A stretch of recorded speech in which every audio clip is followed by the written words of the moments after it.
Sí, lo puede hacer. Pues ese lo coge bien, lo alumbra y hace popular. Hola, buenas tardes. Hoy voy a ser brevísimo porque estos días atrás no fui tan breve. Bienvenidos al paso del Ecuador prácticamente de las jornadas. Esta es la tercera conferencia, la de Almudena Zurita. La va a presentar John Beckman. Os agradezco mucho que sigáis viniendo masivamente porque eso nos estimula mucho para seguir trabajando por las jornadas astronómicas. Y nada, recordaros que tenemos una exposición en Diputación que vale la pena ver, si alguien no la ha visto todavía, y que mañana es la última conferencia de esta semana, pero no de las jornadas. Hay una el lunes día 20, que se ha quedado ahí un poco descolgada, que iba a ser la de Kip Thorne, el premio Nobel, que como casi todos sabréis ya, hubo que cancelarla por motivos personales graves. Y en su lugar viene Claude Nicollier, que es un astronauta suizo muy distinguido y que, bueno, dará la conferencia, como siempre, a las 8 de la tarde aquí en el Apolo, el lunes día 20. Y eso sí es el final ya de las jornadas. Bueno, hecho ese recordatorio, John, Almudena, pasad, por favor. Y nada, muchísimas gracias por haber venido.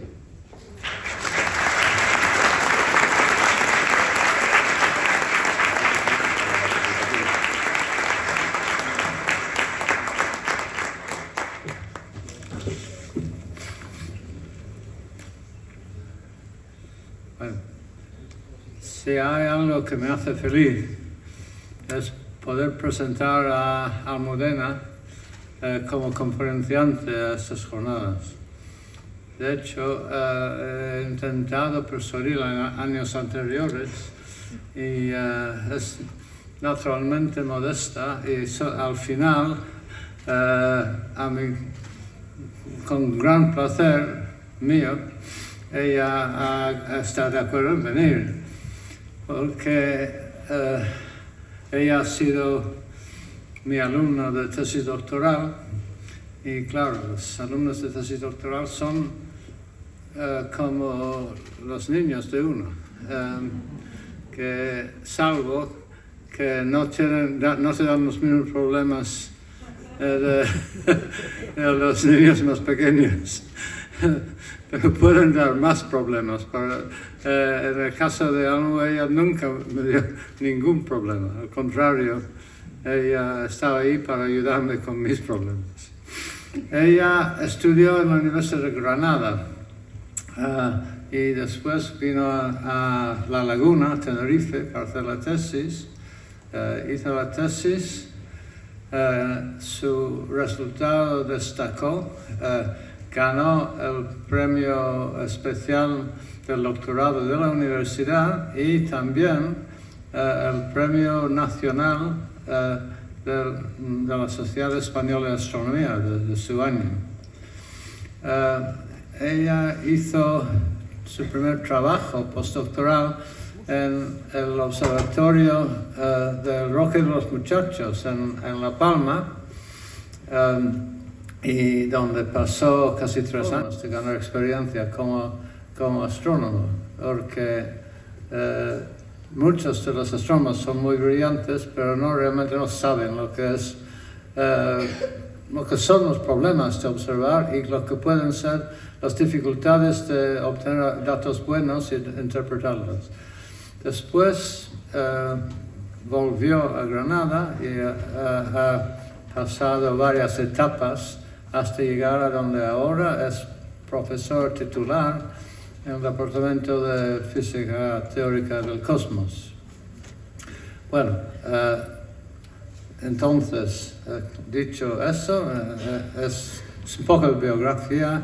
Con mucho orgullo y contento presento a Almu para hablar de galaxias, las islas universo.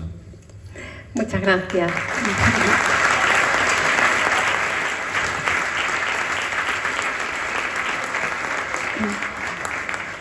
Bueno, pues muchísimas gracias, John, por esa presentación tan cariñosa. Pues el cariño es mutuo y la admiración entre John y yo. Y muchísimas gracias también a los organizadores de las jornadas por ofrecernos oportunidad de estar aquí y a todos ustedes por la asistencia. La verdad que me cuesta arrancar a este tipo de cosas, pero es un verdadero placer y un honor estar aquí en estas jornadas que por otro lado son ya tan prestigiosas y tan famosas, y no hay más que ver pues la asistencia, ¿no?, de todos ustedes, así que gracias. Bueno, y hoy vamos a hablar voy a hablar de Universo e Isla, de cómo hemos llegado al conocimiento y al entendimiento de que existen las galaxias. Hay algunas ideas que me gustaría transmitir a lo largo de esta charla y por si no la consigo, pues las voy a resumir ahora para que queden bien claras. Por un lado, me gustaría transmitir, y creo que eso es relativamente fácil, el sentimiento de grandeza, de lo grande que es nuestro universo. Pero por otro lado también lo insignificante de nuestro lugar en él y cómo a lo largo de la historia hemos ido teniendo precisamente constancia de esa insignificancia. Pero luego también la idea de que aunque manejemos estas cifras tan enormes y tan grandes que a veces nos hacen que parezca todo tan complicado, realmente el avance en astronomía muchas veces ha venido de ideas muy sencillas, solo que de muchísimo trabajo, de mucho esfuerzo y de un análisis muy cuidadoso de los datos. Entonces, bueno, vamos a hablar de astronomía, y cuando hablamos de astronomía, pues lo primero que nos viene a la cabeza es la imagen de un cielo estrellado, que siempre resulta ser pues tremendamente atractivo, por su belleza por un lado, pero también por lo interesante y por lo atractivo que resulta ser aquello que es intangible, ¿no?, y que el hombre no puede modificar. Y ese interés por la contemplación del cielo viene desde muy antiguo. De hecho, sabemos que hace 30.000 años el hombre de Cro-Magnon ya talló sobre huesos las fases de la luna, o que hay monumentos funerarios que datan de más de 5.000 años que tienen una orientación muy cuidadosamente elegida según fenómenos astronómicos. Pero en realidad esos primeros intereses de las primeras culturas por la astronomía pues venían muy dados por motivos religiosos, por mitología, o incluso como los babilónicos por el tratar de predecir presagios, o bien con un interés pues muy práctico para por ejemplo la agricultura, como los egipcios, que utilizaban las estrellas pues para saber un poco el momento de la cosecha, de la recolección, etc. Podemos decir que los primeros que se interesaron realmente en entender el cielo o el movimiento de los astros fueron los griegos. Ellos fueron los primeros cosmólogos. Y realmente en aquella época, estamos hablando de unos cientos de años antes de Cristo, los astros que se conocían, y por tanto el universo en aquel entonces, era el Sol, la Luna, 5 planetas, que eran los planetas que se conocían: Mercurio, Venus, Marte, Júpiter y Saturno, y las estrellas. Entonces ellos realmente les volvía un poco locos tratar de entender sobre todo el movimiento planetario. Y es que si nos fijamos, por ejemplo, en Marte y contemplamos el movimiento de Marte, a lo largo del tiempo vemos que con respecto a las estrellas realiza un movimiento directo en una dirección, pero luego durante algunos meses realiza en el cielo un movimiento retrógrado y luego vuelve a hacer un movimiento directo, ¿no? Bueno, pues ese movimiento de los planetas, de hecho planeta significa en griego errante o vagabundo, porque era algo que no se podía fácilmente entender. Aún así, lograron hacer un modelo, que hoy día sabemos que es incorrecto, un modelo geocéntrico, donde los astros estaban en esferas concéntricas con la Tierra y las estrellas contenidas en una última esfera. Y ese modelo estuvo vigente pues por 1800 años, propuesto por Aristóteles. Al final, con un movimiento muy elaborado de ejes y con 55 esferas en total, lograron explicar ese movimiento retrógrado. Luego tuvimos un modelo heliocéntrico que aunque peor que aunque un poquito peor, incluso conseguía, ya era más correcto en términos conceptual, y ya lograba también reproducir ese movimiento retrógrado de los planetas.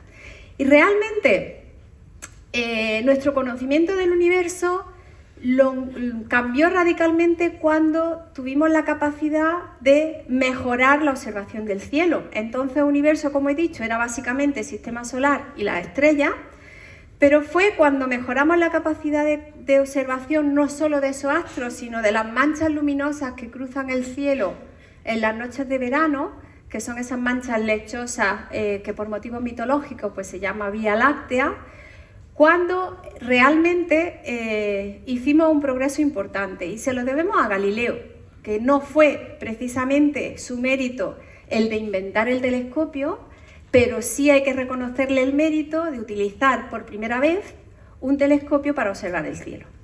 Esos primeros telescopios de Galileo eran telescopios pequeños, con 3, 8, 9 aumentos. Creo que el de mayor aumento que utilizó tenía 30, pero aún así hizo un montón de descubrimientos y en particular lo utilizó para mirar a la Vía Láctea y entonces se vio que no era un fluido celestial luminoso como se creía entonces, sino que la Vía Láctea estaba formada de muchas estrellas. Estrellas que por estar lejos de nosotros no se podían distinguir como fuentes individuales, algo parecido a lo que pasa como cuando estamos de noche en la ciudad, que somos capaces de ver las farolas y cada una de las luminarias, pero si nos alejamos, pues lo que veríamos sería una mancha luminosa que sería la ciudad de noche vista desde lejos.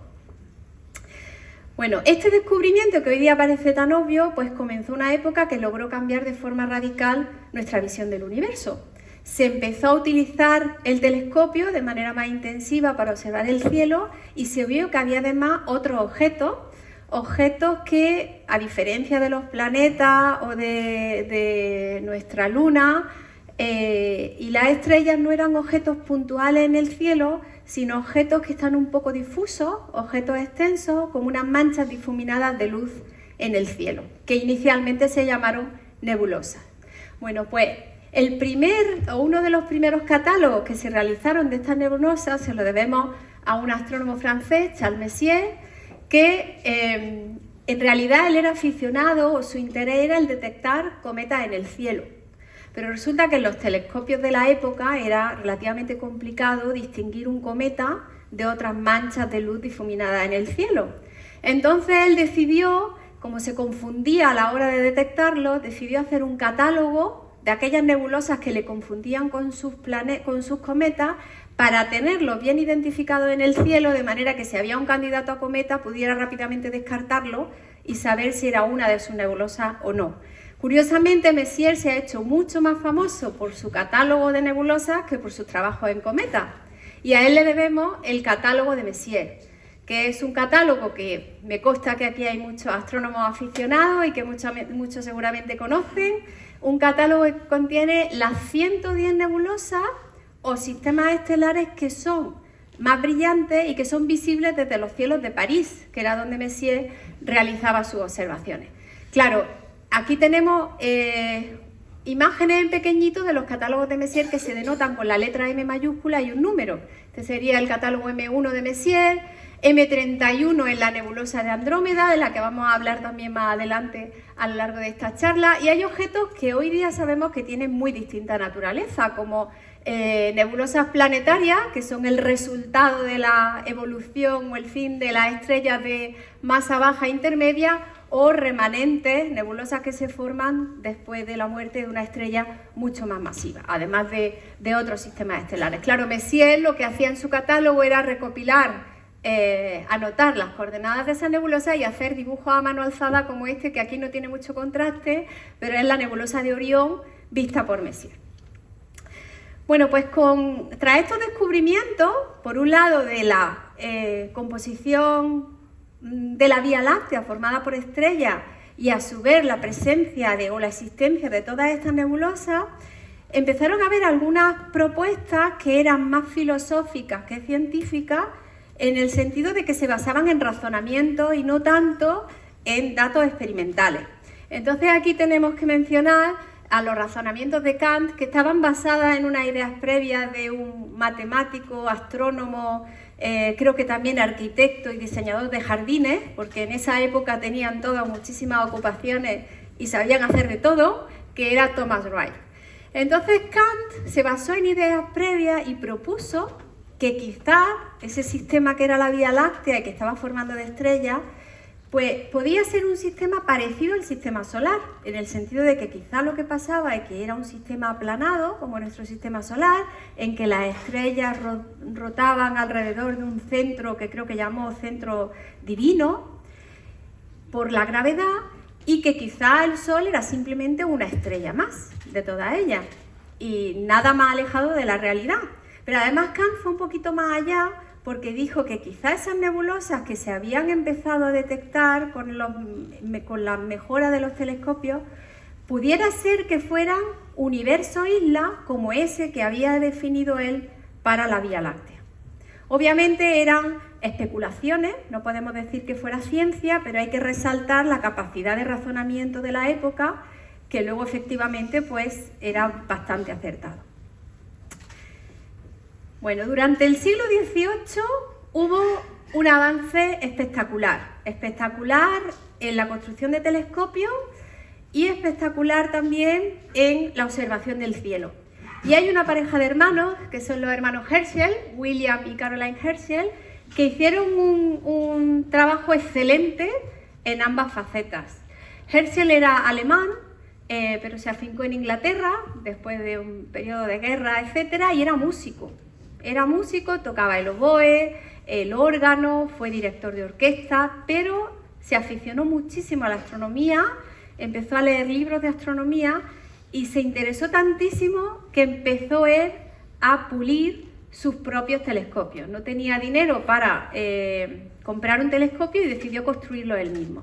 Entonces, con la ayuda de su hermana, aprendieron técnicas de pulido de espejo y fueron capaces de crear más de 400 telescopios.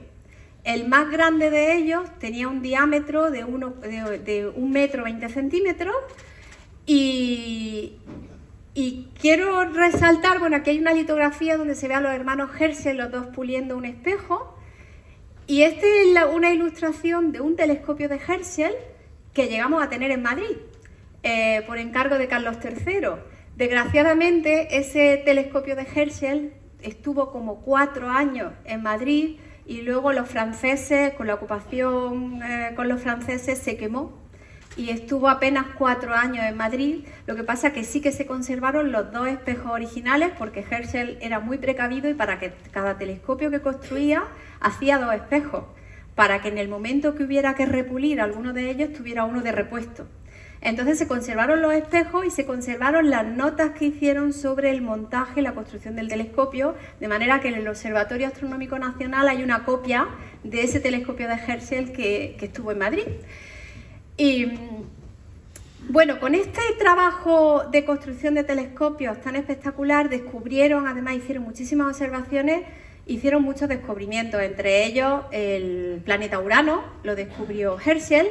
Pero yo lo que quería resaltar aquí, sobre todo, es el extraordinario trabajo que hicieron, porque no era solamente observar y catalogar, como hacían muchos astrónomos de la época, sino la necesidad de entender ese sistema estelar formado de estrellas.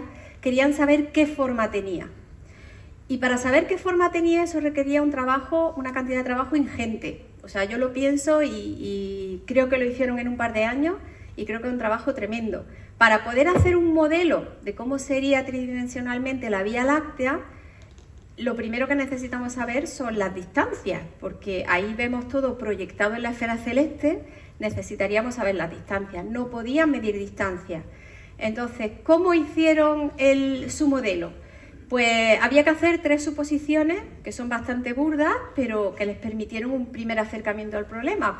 El primero era pensar que todas las estrellas de la Vía Láctea podían observarlas con su telescopio, que no había nada que impidiera que vieran hasta los confines de ese sistema. El segundo era suponer, que hoy sabemos que no es verdad, pero que hay la misma densidad de estrellas en cualquier parte de la Vía Láctea, es decir, que si miramos el mismo número de estrellas por unidad de volumen, de manera que si miras en una dirección del cielo y hay muchas estrellas, es porque allí tu Vía Láctea es mucho más extensa, estás viendo todas las estrellas proyectadas. Y luego que todas las estrellas emiten la misma luz, de manera que si una la vemos más débil es porque está más lejos, ¿vale?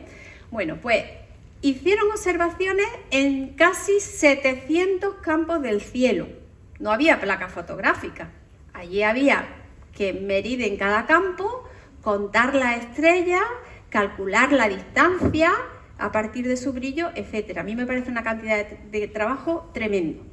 Bueno, ¿y el resultado? Este es el resultado que vamos a hacer. A veces un esfuerzo tremendo no te da un resultado espectacular, ¿vale?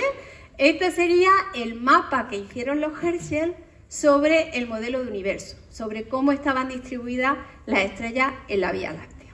Bueno, aunque no es un modelo correcto, sí había un resultado importante que el modelo de Herschel ya refleja de nuestra Vía Láctea, y es que se trata de un sistema aplanado, como había sugerido Kant, es decir, más que una forma de disco, casi una forma de empanadilla, ¿no? Con una razón de 5 a 1 aproximadamente, con una característica importante, y es que el Sol, que sería este puntito de aquí, le aparecía en el centro del sistema, ¿vale? Eso es incorrecto y hoy día lo sabemos, pero hay que reconocer que en esa época no se sabía bien la composición de la Vía Láctea.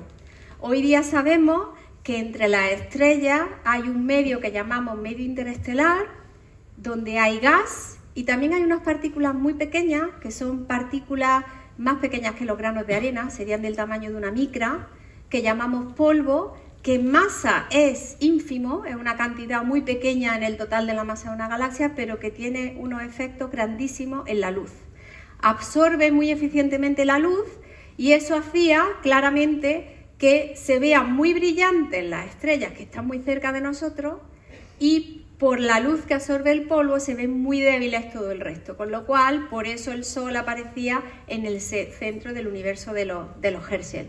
Y en realidad es que el polvo se descubrió que existía en 1930, es decir, incluso casi 150 años después del modelo de Herschel, se hizo un modelo de la Vía Láctea con muchísimos más medios por un científico holandés llamado Kapteyn. Podemos decir que fue quizá una de las primeras grandes colaboraciones en astronomía, porque estuvieron implicadas 40 instituciones de todo el mundo, y hicieron un procedimiento muy parecido al de los Herschel, es decir, mirar en distintos campos del cielo, pero ahora sí, ya sí se podía medir el flujo de las estrellas, había placas fotográficas, se podían estimar por algunos métodos la distancia a la que están las estrellas y algunas suposiciones mucho más elaboradas porque el conocimiento ya era mucho más amplio.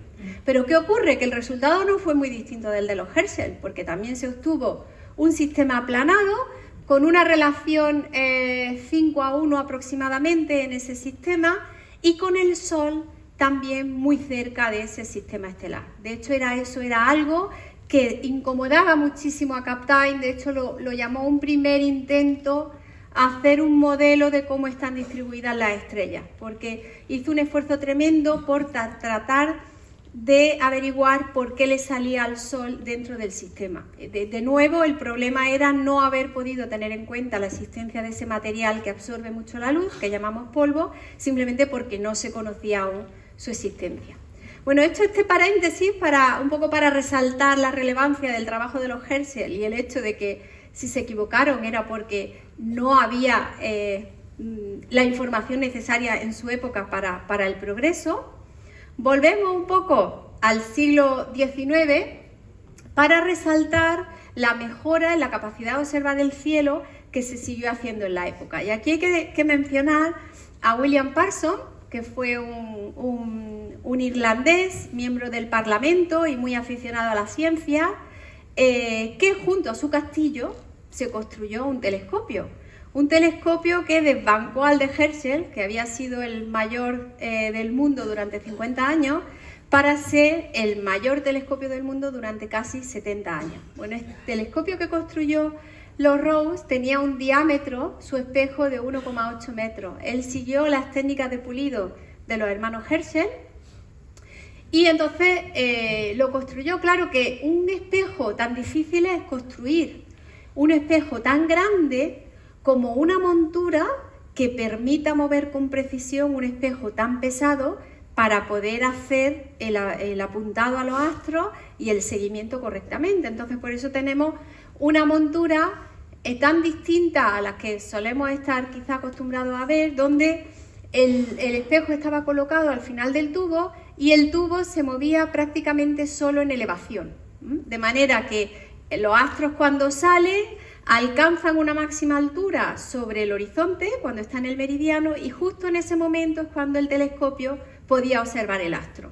durante aproximadamente 1 hora. Tenía un poquito de margen en azimut para poder seguir un poquillo el astro. Bueno, pues en esas condiciones había que subirse a alguna de estas plataformas para realizar las observaciones de los astros. Hay que decir que eso ocurre de noche en Irlanda y sobre esa plataforma, o sea, no son las mejores condiciones y a pesar de ello, Lord Rosse hizo algunas magníficas observaciones en aquella época con unos detalles sin precedentes de aquellas nebulosas que se habían empezado a descubrir a partir del uso del telescopio de Galileo. Aquí tenemos, por ejemplo, el objeto número 51 del catálogo de Messier, que es una nebulosa espiral dibujada por Lord Rosse en una de sus observaciones, que si comparamos con imágenes más actuales del Hubble, pues vemos que bueno, las diferencias son notables, pero la estructura, la forma, la apertura de los brazos están realmente muy, muy conseguidas. Bueno, y algunos de los astros identificados en las observaciones del cielo, inicialmente catalogados como nebulosas, luego se vio más adelante que no eran tales, sino que eran sistemas estelares, como por ejemplo este objeto, que es el número 13 del catálogo de Messier, que como ven, el catálogo de Messier fue de los primeros, pero lo seguimos utilizando muchísimo, a pesar de que estos objetos ya están en otros catálogos. Y en este caso se trata de un cúmulo globular, que son asociaciones de estrellas muy, muy masivas, que pueden tener de 10.000 hasta 1 millón de estrellas, y que por tanto son, pues, por ese contenido de estrellas, son objetos muy masivos. Y resulta que hubo un astrónomo americano llamado Shapley que se dedicó al estudio de estos cúmulos globulares. En nuestra Vía Láctea hay del orden de casi 200 cúmulos globulares distribuidos en la galaxia, y el razonamiento de este señor decía: son tan masivos estos cúmulos globulares que deberían estar distribuidos en la galaxia alrededor del Sol si nosotros estamos en el centro de la Vía Láctea. Entonces consiguió medir la distancia utilizando algunas suposiciones, utilizando estrellas variables, asumiendo que todos los cúmulos emitían la misma cantidad de luz, etcétera, y hizo un mapa tridimensional de cómo estaban distribuidos estos cúmulos globulares. Y resulta que al representarlo, cada uno de estos puntitos sería uno de esos cúmulos globulares, y al representarlos en el espacio se dio cuenta de que no estaban distribuidos en torno al Sol.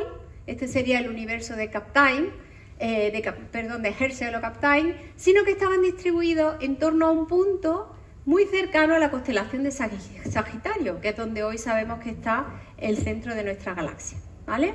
Entonces él obtuvo un modelo de universo que se diferenciaba de los otros anteriores que hemos visto, en que ya la posición del Sol no estaba en el centro, sino lejos del centro de la galaxia. Y además, como había conseguido medir distancia a los cúmulos globulares, pudo poner una escala de tamaño a su modelo de Vía Láctea. Pero obtuvo un modelo de Vía Láctea tremendo, un modelo en el cual de un extremo a otro había 300.000 años luz. Es decir, que la luz tardaría en recorrer un extremo a otro de la galaxia 300.000 años.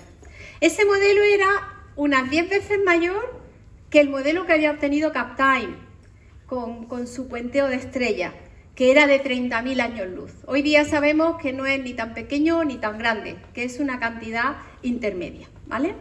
Entonces, bueno, recapitulamos un poco lo que hemos ido viendo hasta ahora en la historia. Y por un lado tenemos dos cuestiones, ¿no? Tenemos que no sabemos aún bien cuál es nuestro modelo de Vía Láctea, o nuestro modelo de universo en la época, nuestro modelo de sistema sideral, como se llamaba también a veces. Tenemos dos modelos distintos, uno muy grande, el de Kapteyn, donde el Sol no está en el centro, y otro modelo en el cual es más pequeño, pero el Sol está situado en el centro. Y por otro lado, las observaciones de los Rosse con estos telescopios ya mucho mejores habían avivado mucho la idea de universo-isla que había propuesto Kant. Entonces empezaban a asomar las ideas de si realmente esas nebulosas eran universo-isla, podían ser sistemas como nuestra Vía Láctea, o si eran sistemas que estaban en un gran universo como el de Shapley dentro de él. Entonces, realmente la comunidad científica andaba muy dividida entre estas dos ideas y el director del observatorio de Mount Wilson decidió convocar lo que él llamó un gran debate, que fueron unas sesiones dentro de una jornada astronómica en honor a su padre, y entonces decidió que allí había que discutir en la Academia Nacional de las Ciencias de Washington este tema. Nombró dos representantes para defender cada una de las dos ideas. Por motivo obvio, eligió a Shapley como defensor de que existía un único modelo de galaxia, una única galaxia en el universo, y todas esas nebulosas, espirales o no, que se habían ido detectando, estaban dentro de la Vía Láctea. Y como defensor de la idea de que pueden existir muchos universos islas, invitó a otro investigador americano, Curtis, que era un experto del estudio de las nebulosas espirales y que también trabajaba en un observatorio en California, pero en este caso en el observatorio de Lick.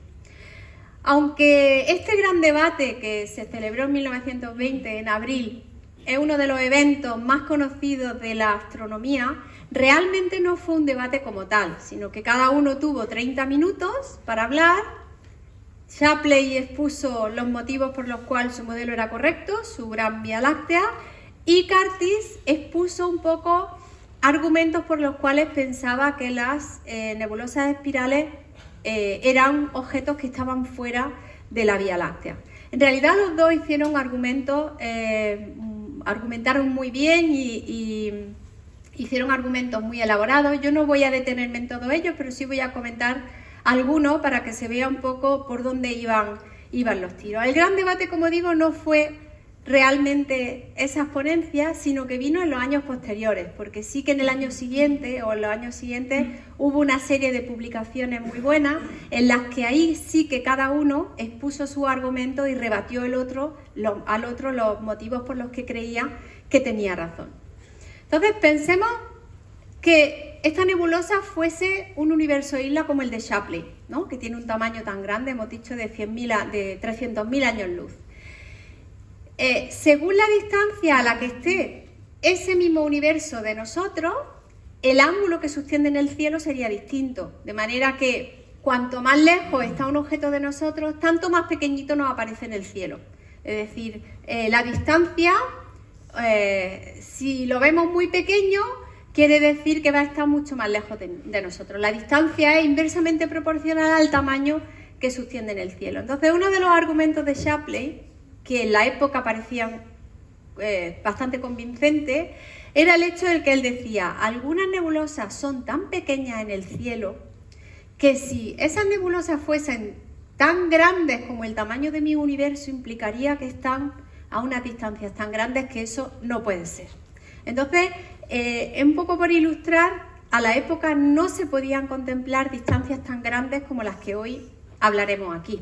Por otro lado, también argumentaba que la luz de esas nebulosas era más azul que las de la Vía Láctea, pero es que hoy día sabemos que eso puede ser verdad, porque además dentro de la Vía Láctea tenemos ese polvo que, además de absorber luz, nos hace que la luz nos parezca más roja. Por otro lado, los defensores de Curtis decían: ok, vale que las nebulosas te puedan parecer muy lejos, pero es que yo he estudiado muchas nebulosas espirales y entre ellas veo más de un factor 1000 en tamaño angular. Es decir, que incluso eso quiere decir que una está 1000 veces más distante que otra y se me pueden salir de un universo tan grande como el tuyo. Bueno, el caso que hubo muchísimos argumentos. Uno de los más elegantes de Curtis, desde mi punto de vista, era el hecho que había observado nebulosas de espirales de perfil y había visto que había una banda oscura en ellas que se había interpretado como un anillo de material absorbente. Y cuando él veía la distribución de nebulosas en el cielo, veía que precisamente no veía tampoco nebulosas en el lugar donde está el plano donde está la Vía Láctea. Entonces decía: quizá nuestra Vía Láctea es como una de esas nebulosas y también tiene un anillo de material absorbente ahí, lo cual ponía al mismo nivel esas nebulosas espirales con la Vía Láctea. Bueno, el caso que, desde mi punto de vista, los dos hicieron un excelente uso de los conocimientos que había en la época y de los datos observacionales, y si cometieron errores fue muchas veces por usar datos incorrectos de otros científicos, como le pasó a Shapley, que utilizó datos de un holandés que decía que él había medido que había desplazamiento en las nebulosas espirales, y con el tamaño de su universo eso implicaba velocidades más grandes que la de la luz. Y entonces eso para él fue una evidencia muy fuerte de rechazo, y sin embargo es que los datos de este holandés eran incorrectos. Entonces el hecho de usar datos de otros le equivocó en algún sentido. Pero realmente no podían ir mucho más allá. La controversia se solucionó solamente poco después, cuando se utilizaron estrellas cefeidas. Y es que estas estrellas son unas estrellas pulsantes, cambia su tamaño, pero también cambia la luminosidad o el brillo de estas estrellas. Aquí tenemos representado en este pequeño vídeo cómo es el cambio, y aquí lo tenemos en forma de gráfica. Aquí en el eje vertical aparece el brillo y aquí aparece la fecha. Entonces, si se observan el brillo recibido de estas estrellas con el tiempo, se ve una cierta oscilación, y entre dos momentos de mínimo o dos momentos de máximo consecutivos, pues transcurren un tiempo del orden de días. Bueno, pues resulta que estas estrellas son tremendamente útiles en astronomía, porque hay una señora, Henrietta Leavitt, que formaba parte del llamado harén de Pickering, trabajaba como calculadora, analizando datos de placas fotográficas, y esta señora hizo un trabajo excepcional, muy meticuloso, como otras tantas que trabajaban allí, y fue capaz de descubrir del orden de 2000 estrellas variables, pero no se limitó a descubrirlas, sino que además quiso entender qué pasaba con esas estrellas. Y encontró algo tan útil en astronomía y tan fantástico como que el periodo con el que varía el brillo de estas estrellas está relacionado con la luz que emiten esas estrellas. De manera que las estrellas que cambian su brillo muy rápido son las que son menos luminosas. Y las estrellas que cambian más lentamente su brillo, que transcurre un tiempo más grande entre los máximos y los mínimos, son las que emiten mayor cantidad de luz. Y esto es tremendo en astronomía, porque esto es lo que llamamos nosotros una candela estándar. Algo que sabemos en términos absolutos cuánta luz emite, simplemente midiendo el tiempo que transcurre con cualquier telescopio entre dos máximos y dos mínimos, quiere decir que si yo mido el brillo aparente de ese astro, directamente sé la distancia a la que está. Porque todos sabemos que conforme un objeto de una misma luminosidad más lejos está de nosotros, más débil lo voy a ver. Entonces estos son los indicadores de distancia por excelencia. Y resulta que Hubble en 1923 tuvo la tremenda fortuna de detectar en la nebulosa de Andrómeda, en M31, que por otro lado es la nebulosa espiral más cercana, con mayor tamaño angular a nosotros, una estrella cefeida. Una estrella cefeida que inicialmente identificaron como una nova, que aparece aquí tachada, pero después se dieron cuenta que efectivamente era una estrella variable y era una estrella cefeida. Con lo cual, midiendo el periodo de variación, sabían la luminosidad y aplicando la relación periodo-luminosidad de la cefeida, se pudo calcular la distancia. Esa distancia ahora sabemos que es incorrecta, porque la relación de las cefeidas se ha tardado décadas en calibrarla bien. Sabemos que hay cefeidas de distinto tipo y en la época no se conocían, pero aunque hoy día sabemos que la distancia es de unos 770 kiloparsecs, ellos estimaron unos 330 parsecs, que serían como 1 millón de años luz aproximadamente. Y ese millón de años luz es incluso más grande que el enorme universo de Shapley. Es decir, que incluso la nebulosa espiral más grande, es decir, la más cercana a nosotros, estaba fuera de ese universo de Shapley. Es decir, que con ello quedó cerrada la controversia, y a partir de entonces sabemos que las nebulosas espirales son universo isla, como decía la propuesta de Kant, y nuestra galaxia no es más que una de estos universos o una de estas galaxias. Una galaxia que sabemos que tiene dos brazos espirales principales, donde el Sol, efectivamente, como Shapley bien había visto, no se encuentra en el centro de la galaxia, sino aproximadamente a mitad de camino entre las partes más externas y el centro. Una galaxia donde tiene una estructura barrada en el centro y con un tamaño aproximado de unos 100.000 años luz. Y el Sol no es más que una estrella más de los 100.000 millones de estrellas aproximadamente, o 10 elevado a 11 estrellas que tiene la Vía Láctea. Entonces, el papel de la Vía Láctea o el papel del Sol quedó relegado con todos estos descubrimientos a un papel, a un lugar mucho más secundario o mucho más indiferente. Imaginemos que tuviéramos un cilindro imaginario donde pudiéramos meter la galaxia, que tendría que tener 100.000 años luz para que nos cupiera, y ahora hacemos ese cilindro 100 veces mayor, ¿no? Si lo hacemos 100 veces mayor, entonces vemos el entorno que rodea a la Vía Láctea y vemos efectivamente que hay muchas más galaxias en el entorno de ella. De hecho, la Vía Láctea, la galaxia de Andrómeda, M31, y la galaxia del Triángulo, el objeto 33 del catálogo de Messier, son las 3 galaxias más masivas que hay en nuestro entorno, pero en total ahí tenemos unas 40 galaxias. Muchas de ellas son galaxias que llamamos enanas y son satélites o galaxias satélites o bien de la Vía Láctea o bien de la galaxia de Andrómeda, que son las 2 galaxias más masivas de ese sistema. Pero si hacemos un poquito más grande esa caja, ya vemos que no solamente tenemos esa agrupación de galaxias que llamamos grupo local, que la tendríamos aquí, donde están Andrómeda, M33 y la Vía Láctea y todas esas galaxias satélites, sino que hay una serie de grupos y asociaciones de galaxias que llamamos cúmulos, que todas forman parte de lo que llamamos supercúmulo de Virgo, porque hay una agrupación muy masiva que contiene más de 1.500 galaxias que llamamos cúmulo de Virgo y que está a unos 65 millones de años luz de nuestro grupo local. Y si nos moviéramos todavía más lejos para ver con más perspectiva cómo están distribuidas las galaxias, pues encontraríamos lo que quiero mostrar en esta simulación, que sería la estructura a gran escala del universo.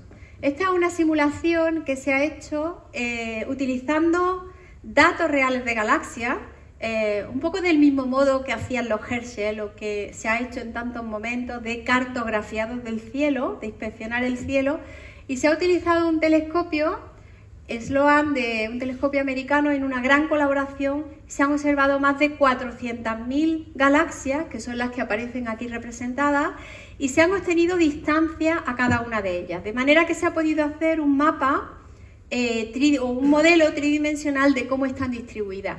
Y lo que yo quería aquí resaltar es el hecho de que resulta aparente en este vídeo cómo hay zonas con mayor acumulación de galaxias, es decir, las galaxias no están distribuidas de manera uniforme, sino que hay zonas muy luminosas que corresponden a muchas galaxias juntas, y luego hay zonas donde la densidad de galaxias o el número de galaxias por volumen es mucho más pequeño. Eso es lo que llamamos la red cósmica de la distribución de galaxias, y luego volveré al final un poquito a esta distribución. Bueno, por tanto está claro que las galaxias son fundamentales en el universo, son los ladrillos que componen todo este universo, y desde que ya sabemos que las galaxias son tales, hemos aprendido muchas cosas sobre ellas.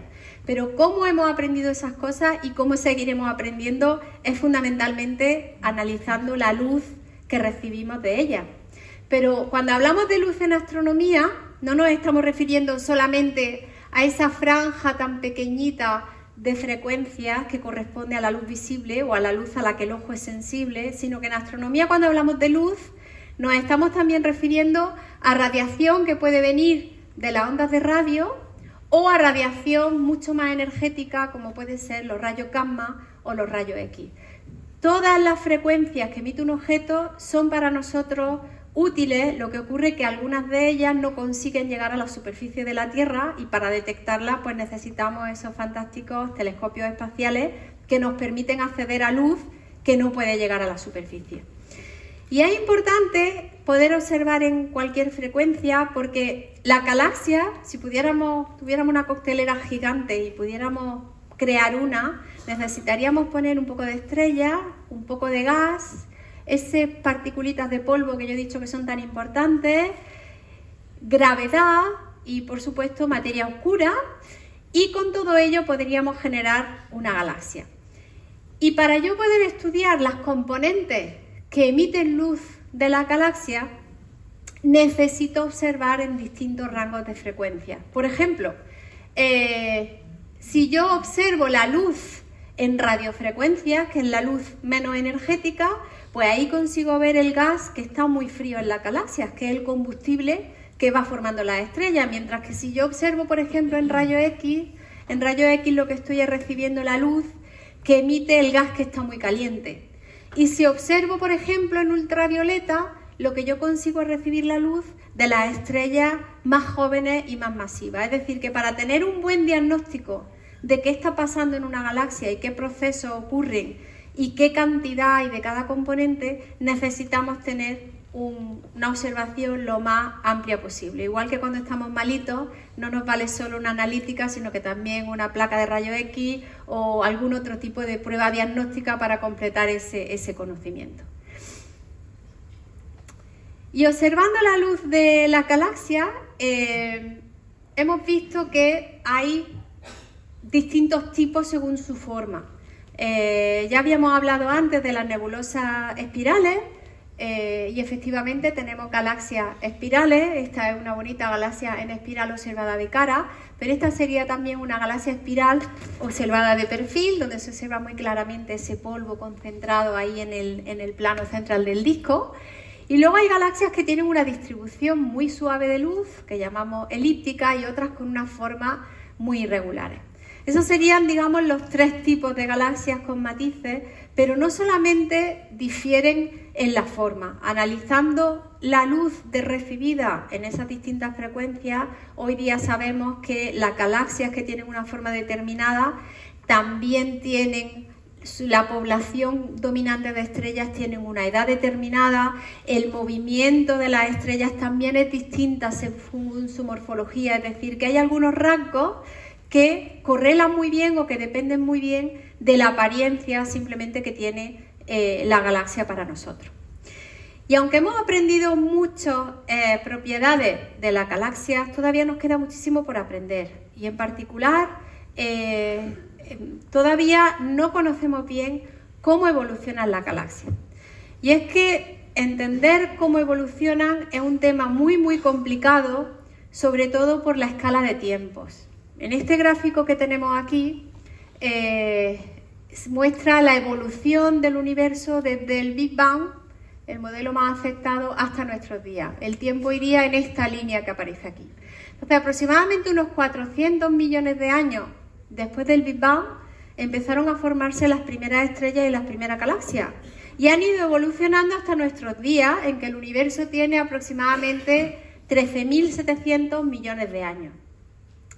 ¿Qué ocurre? Que si el tiempo, la escala de tiempo es enorme, entonces si nos planteáramos nosotros estudiar a lo largo de nuestra vida cómo evoluciona una galaxia, digamos en 80 años ver qué cambio presenta, sería el equivalente a 15 segundos en la vida de un humano. Es decir, que plantearnos estudiar la evolución galáctica sería como si llegara un alien hoy aquí y dijera, bueno, tengo 15 segundos para ver cómo evolucionan los humanos, ¿no? Seguramente después de los 15 segundos se deprimiría porque no notaría ningún cambio y solo nos quedaría una cosa, no está todo perdido porque podría coger y estudiar humanos de distintas edades y de esa manera tratar de ver o de reconstruir qué cambios son los que sufren con el paso del tiempo, ¿no? ¿Problema? Pues que los humanos nacen en cualquier momento, como bien sabemos, pero las galaxias nacieron todas aproximadamente en un mismo momento de tiempo y han ido evolucionando de manera conjunta. Es decir, que en principio estudiar galaxias de distintas edades implicaría viajar en el tiempo, a priori. Pero no está todo perdido porque tenemos una suerte. Y la suerte es que la velocidad de la luz es muy grande, pero es finita. De manera que la luz del Sol, por ejemplo, tarda unos 8 minutos en llegar a nosotros. La luz de la estrella Próxima Centauri, que es la estrella más cercana a nosotros, son 4,3 años. Pero ya si nos vamos a Andrómeda, la luz tarda en llegarnos 2,5 millones de años y si observamos galaxias más lejanas, las estaremos observando tal y como eran cuando emitieron su luz. Con lo cual, para nosotros, estudiar galaxias de distintas edades equivale a estudiar galaxias que estén a distintas distancias. Claro que cuanto más lejos esté una galaxia de nosotros, más difícil es detectarla, ¿vale? Entonces, construir telescopios grandes o lanzar telescopios al espacio no es un capricho, sino es una necesidad de poder estudiar objetos cada vez más débiles para ver cómo es su evolución. Una de las imágenes más revolucionarias en el estudio de las galaxias fue esta que se obtuvo con el telescopio espacial Hubble, es el campo ultraprofundo del Hubble, y es una imagen que se tardó 10 años en conseguir y que equivale a estar recibiendo luz de esa galaxia durante 11 días. En realidad, el campo que estamos viendo aquí contiene galaxias, contiene en total 10.000 galaxias, pero es un campo súper pequeño del cielo. Se eligió una zona del cielo que no tuviera ninguna estrella ni ningún objeto brillante y para ilustrarlo mejor, pues equivale a la punta de este bolígrafo Pilot con mi brazo extendido. Es decir, que es un área del cielo tan pequeña como la punta de este bolígrafo. Y en ese campo tan pequeño se detectaron esas 10.000 galaxias, de manera que eso nos permitió un poco contar cuántas galaxias puede haber en el universo. Y resulta que, como las matemáticas son caprichosas o los números caprichosos, el número total de galaxias se estima en 10 elevado a 11, que también es aproximadamente el número de estrellas que tiene una galaxia. Es decir, un número fácil de recordar, con lo cual el número de estrellas que puede haber en el universo, si repasamos las matemáticas de las potencias, pues sería 10 elevado a 11 por 10 elevado a 11, 10 elevado a 22 estrellas, que son muchas, ¿no?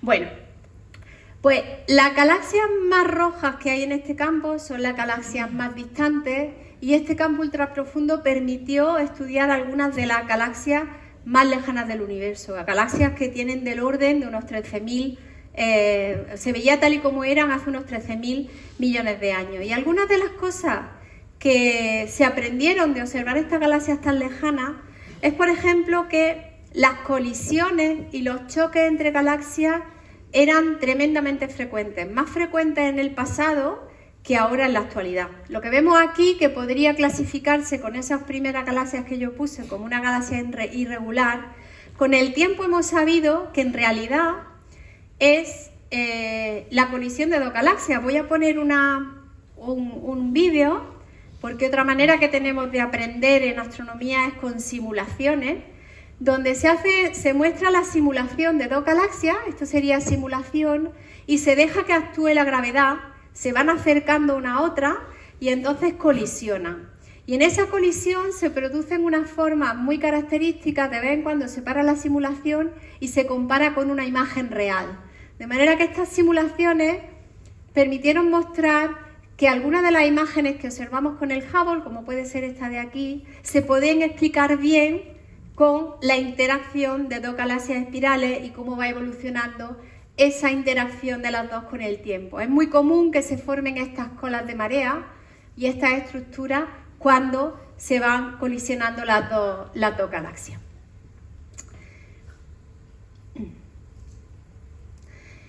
Y las interacciones, aparte de ser frecuentes y muy espectaculares, cambiar de manera muy aparente el aspecto que presentan las galaxias, tienen también un efecto muy importante en algo que a los astrónomos nos interesa mucho, que es el ritmo al cual las galaxias forman las estrellas.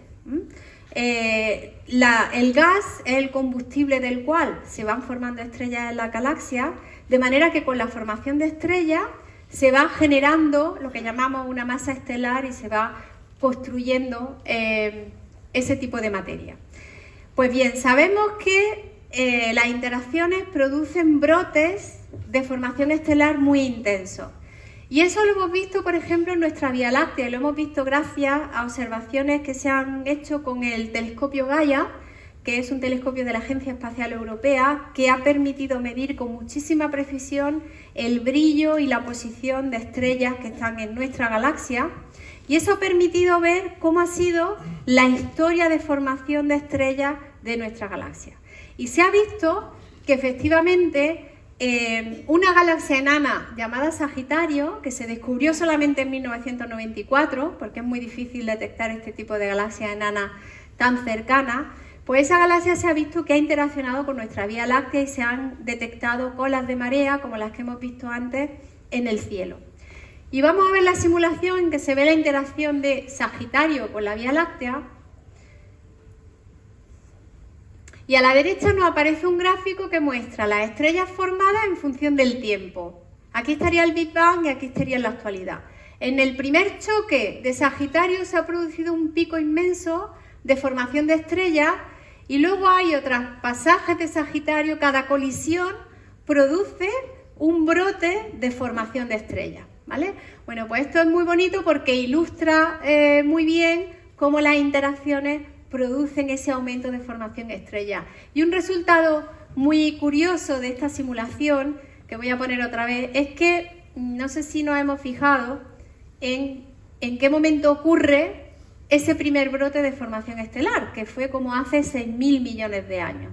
Bueno, pues esos 6.000 millones de años que aparecen aquí, ese es aproximadamente el momento en que se formó nuestro Sol y nuestro sistema solar. Esto es muy difícil de demostrar, pero se ha publicado en ese artículo la posibilidad de que la formación de nuestro sistema solar tuviera que ver con esa primera interacción de la galaxia de Sagitario con el disco de la Vía Láctea.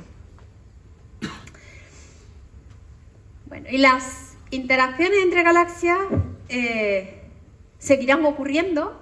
De hecho, sabemos que la galaxia de Andrómeda se acerca a 300 kilómetros por segundo a la Vía Láctea y, bueno, en un tiempo estimado como unos 6.000 millones de años, si pudiéramos estar aquí para contarlo, el aspecto que presentaría el cielo nocturno ya no sería el de la Vía Láctea que vemos ahora en las noches de verano, sino que acabaría siendo una galaxia, una gran galaxia elíptica la que se vería en el cielo después de esa colisión entre las dos.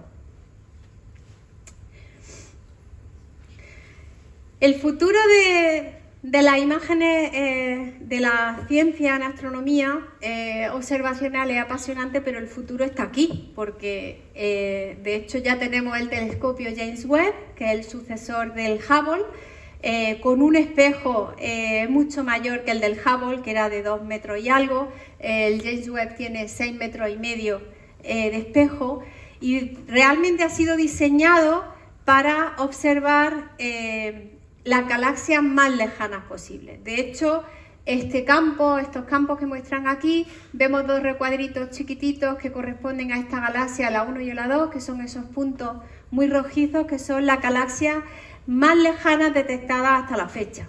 Son galaxias que están a redshift de 10 y 12,5, que equivalen a galaxias observadas unos 350 o 450 millones de años después del Big Bang, es decir, muy pronto cuando comenzó la formación de estrellas. Y ya se ha visto que parecen ser galaxias mucho más pequeñas en tamaño de las que tenemos ahora en el universo local. También ha mostrado imágenes muy espectaculares de lo que llamamos lentes gravitatorias, y es que aquí tenemos un cúmulo de galaxias muy masivo que por su masa distorsiona la luz de objetos que están detrás. Entonces estos arcos que aparecen aquí pues son la luz, la imagen distorsionada por esa asociación de galaxias de un objeto que está mucho más lejano. La lente gravitatoria permite a veces observar objetos que no veríamos si no fuera por esa magnificación que produce el cúmulo. Y no solamente está siendo revolucionario para observar galaxias muy lejanas, sino para observar con un tremendo detalle el medio interestelar de galaxias que están muy cercanas a nosotros. Es decir, la distribución en filamentos que vemos en estas imágenes de galaxias cercanas no las habíamos visto con tanto detalle hasta la fecha. Igual que ocurre, por ejemplo, con esto, que es una galaxia, la galaxia M82, que es una galaxia que tiene una formación estelar 10 veces mayor que nuestra galaxia, y eso produce unos vientos y una eyección de material tremendo hacia el medio intergaláctico, y nunca se había visto antes con tanto detalle como se está viendo ahora. Bueno, ya voy a acabar, pero no quiero acabar la charla sin mencionar el hecho de que, aunque los telescopios espaciales nos están dando resultados revolucionarios y muy buenos sobre la evolución galáctica, tenemos instrumentación puntera y proyectos estupendos a la vuelta de la esquina. Y cuando digo a la vuelta de la esquina es aquí mismo en Almería, porque estamos 14 instituciones involucradas en un proyecto que se llama Cavity, que se lleva a cabo desde Calar Alto en el telescopio de 3,5 metros. Y estamos unos 40 investigadores, como digo, de instituciones españolas, europeas, pero también está Canadá, Chile y México involucradas. Y el objetivo de este proyecto es el de estudiar, el de avanzar con nuestro entendimiento de la evolución galáctica. Hemos visto que las interacciones han sido muy importantes en la evolución de la galaxia y sabemos que lo son, pero también hemos visto antes en la distribución a gran escala del universo que la distribución de galaxias no es uniforme. Y este gráfico lo muestra, cada puntito de este gráfico sería una galaxia, las zonas donde vemos el color más enrojecido serían lugares donde hay una densidad de galaxias muy grande, corresponderían a cúmulos, y vemos cómo se ven muy claramente esos filamentos y esas estructuras que yo mencionaba antes. Pero además se ven unas zonas bastante negras, que son lo que llamamos vacíos cósmicos o voids. Bueno, pues aunque se llamen vacíos cósmicos, en realidad no están vacíos, sino que allí hay galaxias. Lo que pasa es que hay galaxias en un ambiente muy poco denso. Y son ambientes ideales para poder estudiar cómo es la evolución de la galaxia en ausencia de esas interacciones tan frecuentes que se producen cuando las galaxias están muy cerca de otras y la gravedad hace que interaccionen de manera muy potente. Entonces, en este proyecto hasta ahora no se había llevado un estudio sistemático de galaxias que estén tan aisladas, básicamente porque hace falta estudiar una muestra muy grande de galaxias y porque hace falta la instrumentación adecuada. Pero eso nos lo ofrece Calar Alto, porque con estos proyectos delegados se conceden un número muy alto de noches, del orden de 100 noches, para observar este tipo de objetos. En total se van a observar unas 200-300 galaxias con un instrumento que se llama PIMAS, que está en el 3,5 metros de Calar Alto, como decía, y que nos permite hacer lo que llamamos espectroscopía bidimensional. Es decir, es como si tuviéramos un cubo de datos con imágenes de la galaxia, pero muy distintas en un rango de frecuencia. De manera que eso a nosotros nos permite, por ejemplo, estudiar cuál ha sido la historia de formación de estrellas, igual que hemos visto antes para la Vía Láctea, en esa galaxia de vacío, nos permite estudiar las propiedades del gas y nos permite estudiar también cómo es la cinemática de esa galaxia, de manera que ya incluso con la muestra de galaxias que se ha seleccionado para Cavity han salido ya resultados muy importantes que han sido publicados en la prestigiosa revista Nature, en la que analizando la historia de formación estelar hemos visto que parece haber dos tipos de galaxias. Y una galaxia, este es un gráfico como el de antes, aquí se muestra la masa de estrellas que ha formado la galaxia en función del tiempo, aquí tendríamos la actualidad. Bueno, pues hay galaxias que forman muchas estrellas al principio y luego van bajando el ritmo al que forman sus estrellas. Sin embargo, hay otras que tardan un poquito más en despertar y luego van formando las estrellas a un ritmo un poquito más constante. Bueno, pues resulta que las galaxias que están en void son de estas que se lo toman con calma, que no forman sus estrellas al principio, sino que llevan un ritmo un poquito más lento en construir toda su masa estelar. De hecho, aquí tenemos un gráfico en que se muestra también la masa de estrellas en función del tiempo y vemos que para formar un 70% de la masa, los cúmulos lo hacen mucho antes de lo que lo hacen las galaxias en vacío que están representadas con esta línea punteada. Es decir, que tardan unos 3.000 millones de años más en promedio en formar sus estrellas. Entonces están saliendo resultados muy prometedores desde aquí, desde Calar Alto, que esperamos pues que contribuyan mucho a aprender sobre cómo evolucionan las galaxias. Bueno, entonces me gustaría simplemente acabar esperando o deseando haberles convencido del gran avance que hemos hecho en los últimos 100 años simplemente desde que hemos descubierto que las galaxias son tales. Y acabo mencionando una frase de la científica Vera Rubin, que hizo muchísimo progreso en el entendimiento de la galaxia, en especial de su cinemática, del movimiento del gas y de las estrellas, que decía: nos hemos asomado a un mundo nuevo y hemos visto que es mucho más misterioso y más complejo de lo que habíamos imaginado, pero aún hay muchos más misterios en el universo que están escondidos. Entonces, su descubrimiento está esperando pues, a los científicos del futuro, como veo aquí también muchos jóvenes y muchos niños, y bueno, esperemos que así sea. Muchas gracias.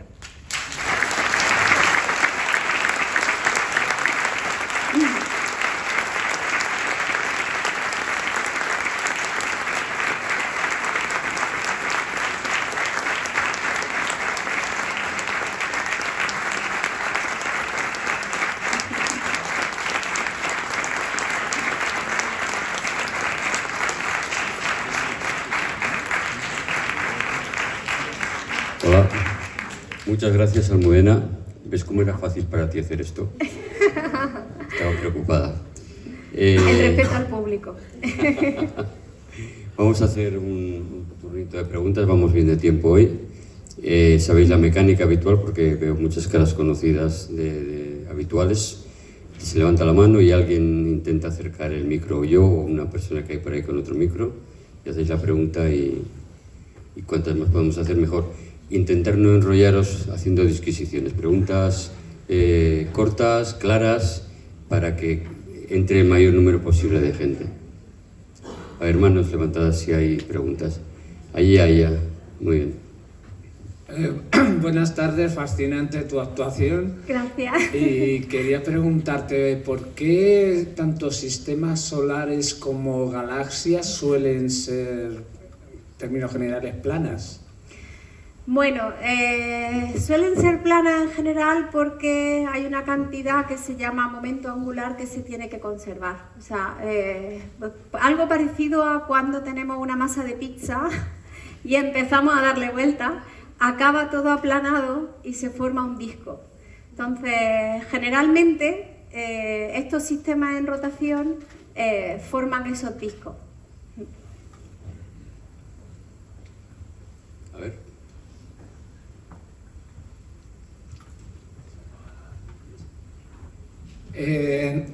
Un agregado a mi anterior pregunta sería, tengo entendido que la mayoría de galaxias, por no decir prácticamente todas, tienen un agujero negro en su centro. ¿Por qué? Bueno, esa es una muy buena pregunta, porque no se sabe bien todavía por qué todas pueden tener un agujero negro. No se ha descubierto en todas, pero se piensa que efectivamente es muy común y todas ellas pudieran tenerlo.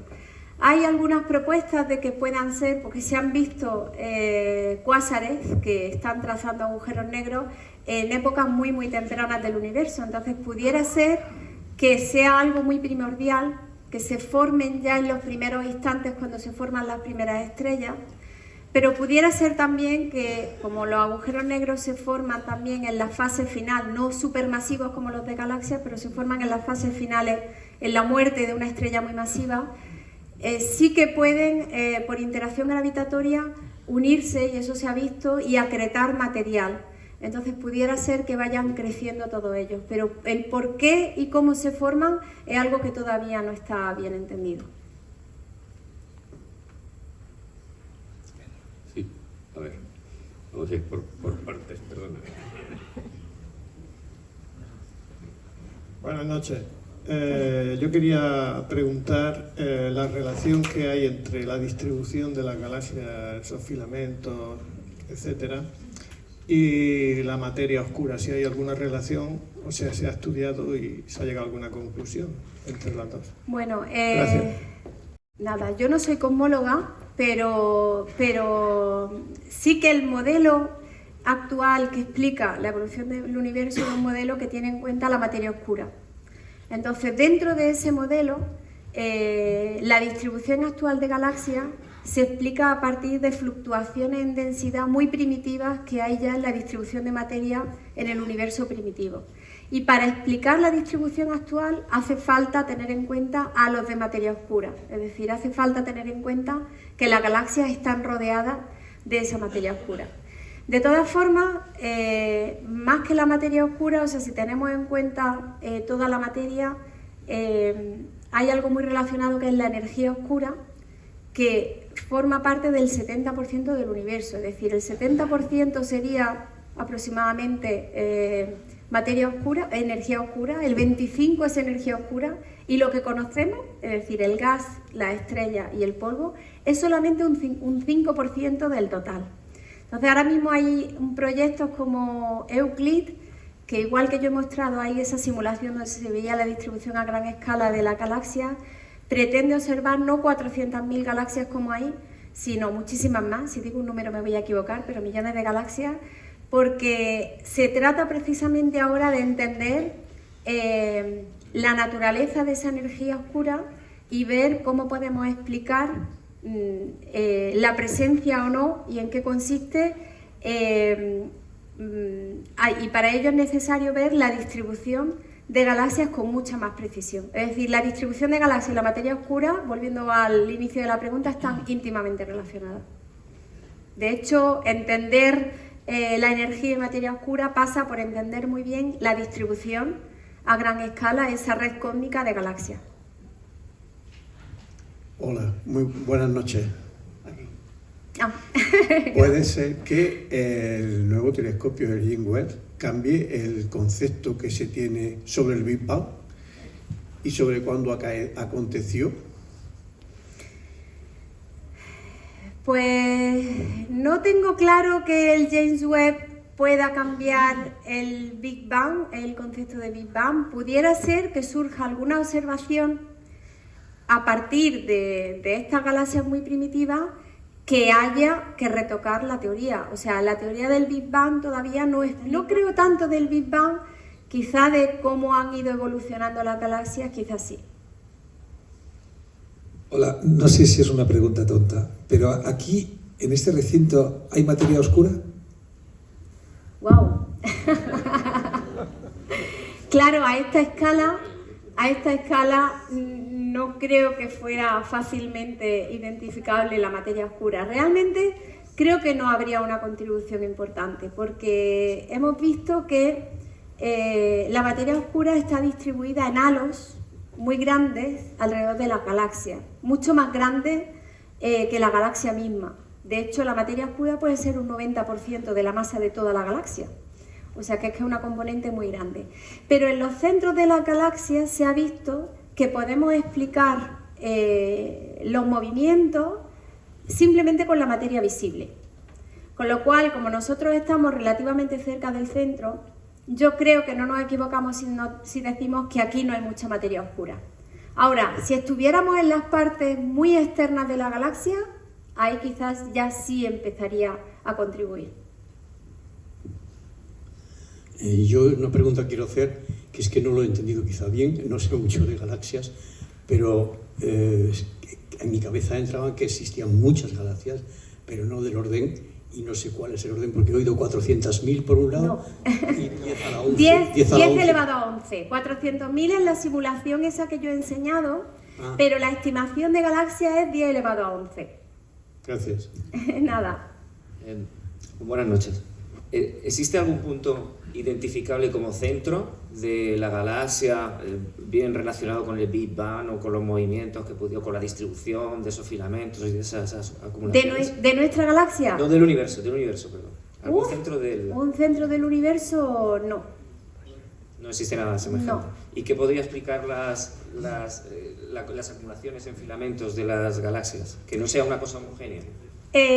Fluctuaciones de densidad que ocurrieron muy al principio después del Big Bang. Hay un mapa que yo no he mostrado aquí, que es más de cosmología, que es el fondo cósmico de microondas, que quizás les suene, que es una radiación que corresponde a una temperatura muy baja, de 2,3 grados Kelvin, serían como menos 200 y pico grados centígrados.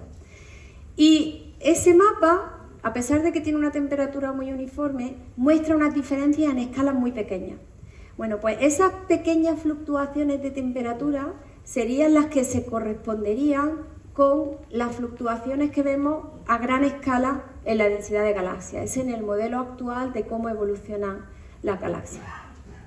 Luego ahí entra en juego la gravedad, es decir, tenemos un universo que está en expansión, hay esas pequeñas fluctuaciones, pero luego se ha ido todo expandiendo, con lo cual incluso esos vacíos cósmicos han ido cambiando de tamaño y por gravedad las galaxias se van atrayendo unas a otras, que son esas colisiones. Entonces luego la gravedad hace también su trabajo de aglutinar las galaxias en cúmulos cada vez más masivos por la gravedad. ¿Existe algún punto identificable con el Big Bang en el universo donde se pudiera ver origen? Es que para ver el origen tendríamos que observar todavía más lejos. Entonces no podemos identificar un punto. Hola, buenas tardes. Bueno, muchas gracias por la conferencia aquí. Ha sido muy interesante. Quería preguntarle, con la cantidad de horas de observación que tiene, que seguro que son muchísimas, ¿cuál es el objeto que le ha fascinado más o que más le ha extrañado? A mí, bueno, la verdad que si soy sincera, no es un objeto muy espectacular, pero fue una galaxia que observé en la isla de La Palma. Pero más que por lo espectacular del objeto, porque yo estudio galaxias espirales y la verdad que tengo mucha suerte, que son todas muy bonitas, fue por la calidad del cielo de esa noche, porque la atmósfera emborrona mucho la calidad de imagen, algo que los astrónomos llamamos seeing, y que de un observatorio a otro nos peleamos mucho por ver quién tiene mejor calidad de imagen, y eso depende de la turbulencia atmosférica. Entonces yo tuve una noche en La Palma excepcional, con una calidad de imagen tremenda, entonces esa fue la imagen que me hizo dar botes de alegría. No tanto por la belleza, sino por la calidad. Muy buenas noches ya. Gracias por la presentación, ha estado muy bien, le felicito. Si me permite, yo quisiera hacer dos preguntas. La primera, en relación a la exposición que he hecho, algo que me ha llamado la atención es sobre lo que llaman en astronomía polvo. ¿Podría decir cuál es el origen de eso y qué es exactamente? Vale, muy bien. El polvo son unas partículas del tamaño de una micra. Son muy pequeñitas. Lo que hemos visto ahí es una imagen muy ampliada. Y podríamos decir que son como si fueran hielos. Son partículas sólidas formadas principalmente por carbono y por silicatos, por elementos que nosotros llamamos pesados en astronomía, porque casi todo es hidrógeno y helio. Entonces todo lo que no es hidrógeno y helio para nosotros son elementos pesados. Y resulta que estos granos de polvo se forman, por ejemplo, en las atmósferas de las gigantes rojas, de las estrellas. Es material que todos los elementos químicos más pesados que el hidrógeno y el helio y el litio se cocinan dentro de las estrellas con reacciones de fusión. Y luego hay movimientos que van trasladando esos materiales pesados hacia las partes más externas. Bueno, estas gigantes son tan grandes que a veces ese material se enfría mucho y pueden estar en forma sólida, porque estos granos son sólidos. Y luego pueden crecer mucho por contacto, del mismo modo que con la nieve podemos hacer bolas muy grandes, simplemente son muy pegajosos. Entonces, estos granos de polvo pueden crearse ahí, también en supernovas. Y perdona, ¿cuál era la pregunta? ¿Por qué eran importantes? No, simplemente ¿cuál es el origen? El origen. Pues el origen es en las estrellas, en las supergigantes, y en las gigantes rojas y en supernovas, donde se forman. Muchas gracias. Y bueno, ahora la segunda pregunta que tengo, ya no en relación con la presentación, sino un poco más allá. ¿Qué diría que es el papel que juega la astronomía hoy en día para beneficio de la humanidad? Y si es hoy en día en España un oficio del que se puede vivir bien. Bueno, la astronomía, como la ciencia básica, yo creo que la necesidad de conocer es obvia, y la ciencia básica hace que a veces tengamos recursos y progreso que no hubiera ocurrido si no se hubiera invertido en esta ciencia básica. Por ejemplo, la tecnología wifi, o por ejemplo otras muchas cuestiones han surgido de investigación. Por ejemplo, el material del cual se hacen los espejos en muchos telescopios es un material que necesita no dilatarse mucho, o que no cambie la forma con la temperatura, porque si nos cambia la forma de un espejo, la calidad de imagen se va al garete. Bueno, pues este material es el que se usa en las vitrocerámicas, por ejemplo, porque la vitrocerámica necesita un material que con la temperatura tampoco se nos vaya a romper al calentar y al enfriarse.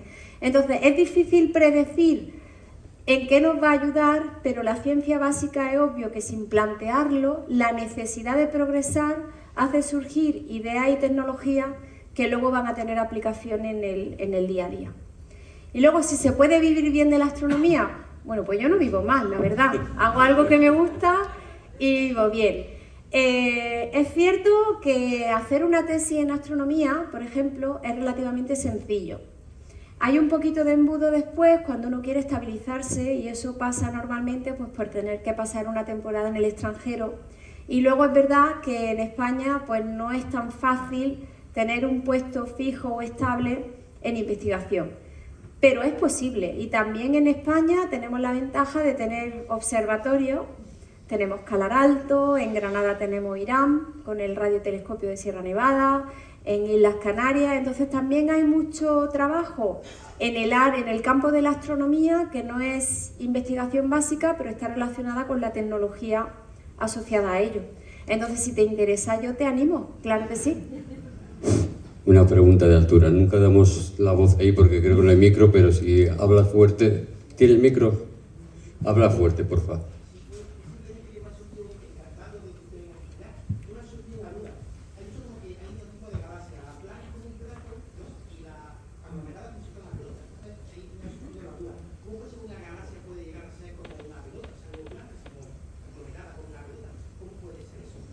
Sí, pues es que son galaxias completamente distintas. Por ejemplo, ya sabemos, esas que tienen una forma más esferoidal son las galaxias elípticas. Y en esas galaxias es que no tenemos, las estrellas tienen un movimiento mucho más desordenado. En las galaxias que tienen esa forma de disco, las estrellas y el gas rotan en un plano, mientras que en esas galaxias elípticas los movimientos son mucho más desordenados de las estrellas. Y la fusión de dos galaxias espirales da lugar a ese tipo de galaxias elípticas.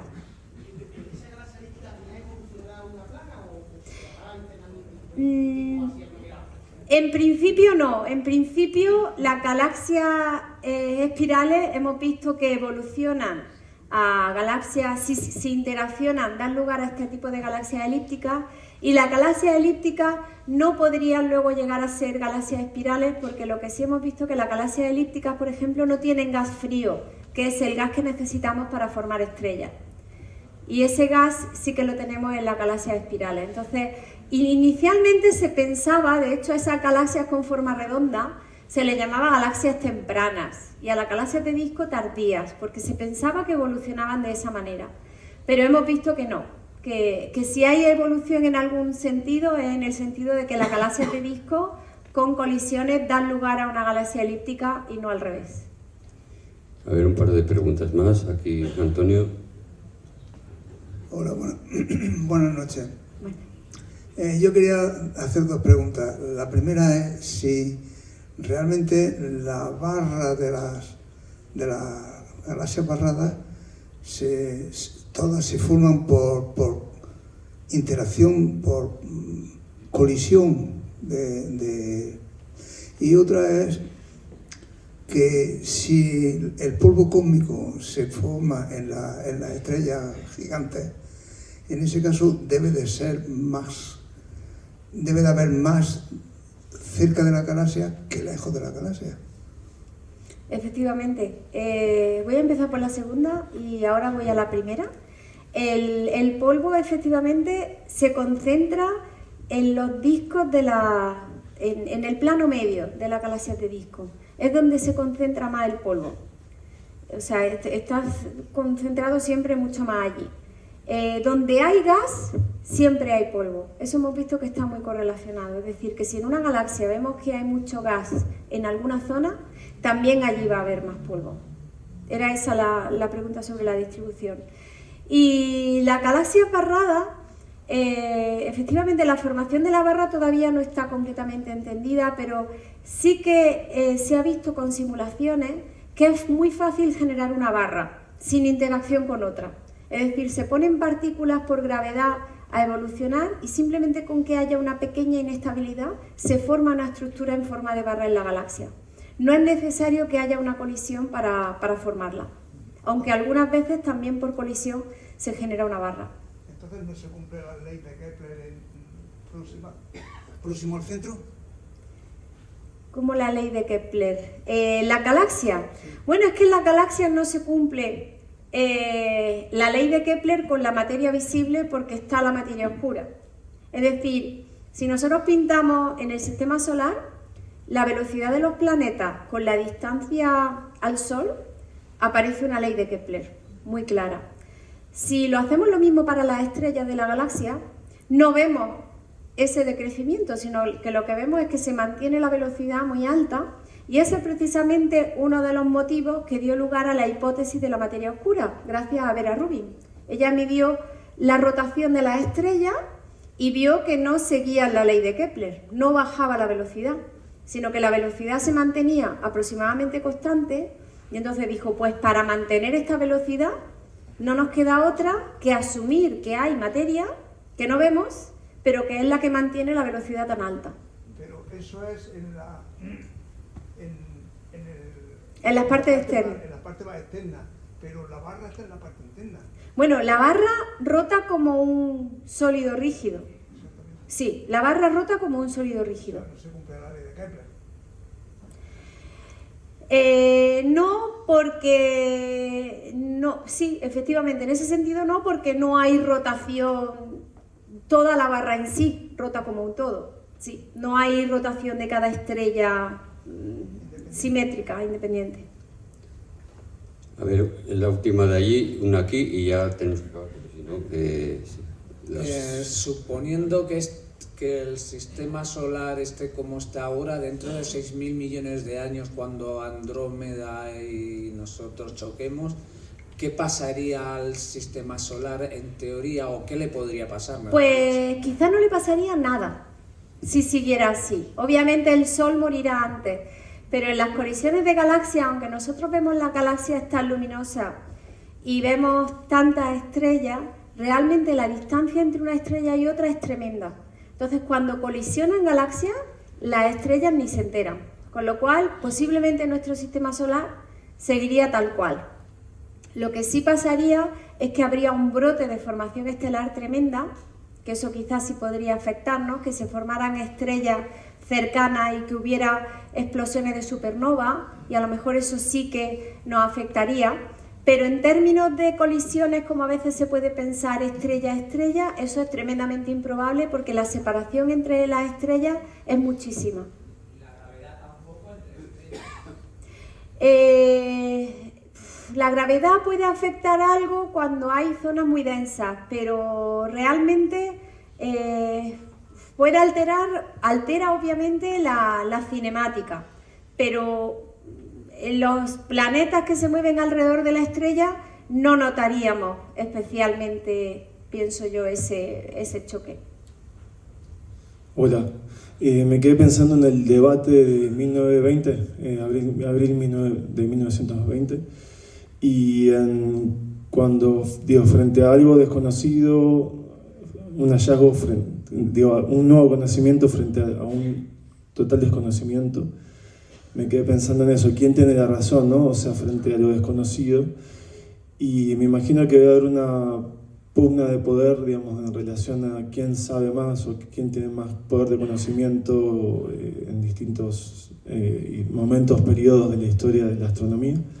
Y pensaba en la actualidad, digamos, si hay algún debate, digamos, si hay algún debate vivo en relación a quién sabe más, y cómo lo ves vos en relación a digamos, quién, porque de alguna forma el nuevo conocimiento muchas veces niega lo anterior y deben haber bastantes tensiones en ese sentido, me imagino. Pensaba en relación en el descubrimiento de que el Sol no está en el centro de la Vía Láctea, habrá causado un tremendo cimbronazo en nuestra historia.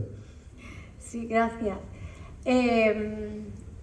Si hay algún debate, yo creo que a este nivel no lo hay ahora, pero quizá por el modo en que va la ciencia, ¿no? Mucho más rápido quizá y mucho más, con más publicaciones, con más de lo que había entonces. Pero siempre lo hay. Por ejemplo, la teoría de la materia oscura no es más que una teoría y existen teorías alternativas. Por ejemplo, hay una que se llama MOND, que es la dinámica de Newton modificada. Entonces intenta explicar fenómenos que requieren la materia oscura, simplemente diciendo que es que la dinámica de Newton no es aplicable en estos sistemas. Y entonces, modificando las leyes de Newton, consiguen explicar, aunque no todo. Quiero decir, la materia oscura ahora mismo ofrece una explicación desde mi punto de vista más satisfactoria que esas teorías alternativas, pero sí que la hay. Y yo no soy cosmóloga, pero también en el campo de la cosmología existen teorías siempre alternativas en todo. Pero eso es bueno, porque es lo que favorece el que incluso los egos de unos y otros, es lo que favorece que uno se empeñe más e intente defender sus teorías. Bueno, tenemos que cortar porque, bueno, siempre me sienta fatal. En el momento en el que peor paso las jornadas, me lo paso muy bien aquí en Almería con las jornadas, pero es cuando tengo que cortar por narices y veo que todavía hay gente que está animada y quiere seguir preguntando, pero es que, bueno, los trabajadores aquí tienen unos derechos, se portan súper bien con nosotros y tenemos que cortar.